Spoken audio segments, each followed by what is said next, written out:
हाँ, देखिए आज थोड़ी जो धूप में कमी है, थोड़े बादल हैं, तो इसलिए लोगों को आसानी होगी यहाँ पोलिंग स्टेशन में आने। वो आज सवेरे से ही ये लोग अपनी बारी का इंतज़ार कर रहे हैं, वोट डाल रहे हैं। जम्मू की जो कॉन्स्टिट्यूंसी है इसमें करीब 18 लाख वोटर्स हैं। ये 3 डिस्ट्रिक्टों पे है, जम्मू, रियासी और सांबा ज़िला। इसके 2 डिस्ट्रिक्ट और भी साथ थे, पूंछ और राजौरी, लेकिन डिलिमिटेशन के दौरान उन 2 डिस्ट्रिक्टों को अनंतनाग कॉन्स्टिट्यूंसी के साथ जोड़ा गया, तो उससे जो कॉम्प्लेक्शन है इस शबी उस पूरी कॉन्स्टिट्यूंसी का वो बदल गई है। 22 कैंडिडेट इस मुकाबले में है, लेकिन असल मुकाबला 2 कैंडिडेट्स का है। कांग्रेस के रमन बल्ला, जो इस कांग्रेस के वर्किंग प्रेसिडेंट यहाँ हैं, और बीजेपी के जुगल किशोर, जो तीसरी जीत की उम्मीद कर रहे हैं। 2 बार उसने यहाँ से इलेक्शन लड़ा है। मुद्दे कहीं हैं, नेशनलिज्म के मुद्दे, राष्ट्रवाद के मुद्दे हैं, 370 के बाद क्या बदलाव आया वो मुद्दे हैं, और कांग्रेस की तरफ से ये कहा जा रहा था कि देखो सब कुछ लुट गया 370 के बाद, वो एक मुद्दा है। तो यहाँ लोगों से पहले बात करें, आप वोट पहले बताएं, आप वोट डालने के लिए आए थे लेकिन आप वोट नहीं डाल पाए, वजह क्या है? वजह यही है कि इन्होंने कहा कि आइडेंटिफिकेशन प्रूफ लाओ अपना। क्या ये आइडेंटिफिकेशन नहीं है? अच्छा, आप कहते हैं तो आपके पास वोटर स्लिप है, लेकिन वो हाँ, वो कहते तो क्या मांग रहे हैं? आधार कार्ड कुछ? हाँ, कहते कुछ भी, आधार कार्ड, ड्राइविंग लाइसेंस, कुछ भी हो वो लेना चाहिए। तो अब आप आ रहे हैं वो लाके? अब वो दोबारा जाना पड़ेगा हमें। अच्छा, ये बताएं कि क्या मुद्दे हैं इस इलेक्शन में जिसकी बुनियाद पे आप वोट डालेंगे या लोग वोट यहाँ डाल रहे हैं? प्रोग्रेस ही है, तरक्की, देश की तरक्की होनी चाहिए, और तो कुछ भी नहीं है। साथ में एम्प्लॉयमेंट होनी चाहिए बच्चों के लिए। तो हो रही है एम्प्लॉयमेंट? हाँ, अभी देखो, अभी हो तो रही है, कोशिश तो कर रहे हैं। अभी आगे देखो क्या होता है। अभी इस इलेक्शन में देखो क्या होता है। कुछ करेंगे शायद, सरकार कुछ करे, नहीं तो फिर दूसरी सरकार कोई जो भी आएंगी उन्हीं के साथ है।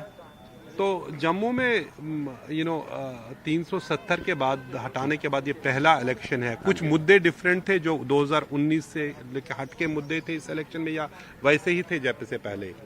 नहीं, अब तो मुद्दे तो अलग हुए हैं, काफी प्रोग्रेस हुई नज़ीर, मेरे ख्याल से हमको ये बताना चाहिए, क्योंकि हम लाइव कवरेज कर रहे हैं, देश भर के तमाम लोग इस चैनल को देख रहे होंगे, एनडीटीवी को। वोटर पर्ची जो आपको election commission, election political parties के एजेंट देते हैं, वो पहचान पत्र नहीं होता है।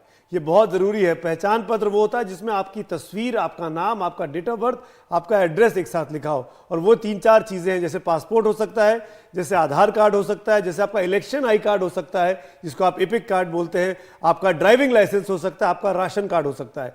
पर वोटर की पर्ची के साथ जाना और कहना कि मुझे वोट डालने दें, वो शायद नहीं होगा। उसके साथ आपको अपना पहचान पत्र, जो मैंने 5 चीजें बताई, वो ले जाना जरूरी होता है। नज़ीर, मेरा अगला सवाल जो मैं आपसे वोटिंग परसेंटेज के अलावा जो पूछना चाह रहा था वो ये कि इंडिया ब्लॉक वहां पर एक साथ नहीं लड़ पाया, पीडीपी अलग हो गई, एनसी और कांग्रेस का अलायंस है, ये बीजेपी के लिए कितना बेनिफिशियल है या नहीं है? देखिए, जहां तक इंडिया ब्लॉक की बात है, जहां पीडीपी का उतना असर नहीं है इस जम्मू में, हाँ नेशनल कॉन्फ्रेंस की पॉकेट्स में है, तो 2 पार्टियां जिनका असर है, कांग्रेस और नेशनल कॉन्फ्रेंस का, वो एक साथ लड़ी। लेकिन जम्मू जो है कि ट्रेडिशनल स्ट्रॉन्ग होल्ड रहा बीजेपी का, खासतौर पे जो अर्बन एरियाज, जम्मू जो सिटी कॉन्स्टिट्यूंसी है, करीब 11 लाख वोट्स है इसमें। तो कुल मिला के एक तरह का कांग्रेस ने एक नैरेटिव शुरू किया, लेकिन लोग आज वर्डिक्ट उनका होगा कि कहाँ वो वोट देंगे, क्या वो बदलाव चाहते हैं या पुराना जो एमपी है उसको तीसरी बार हैट्रिक कराना चाहते हैं, ये भी पता चलेगा।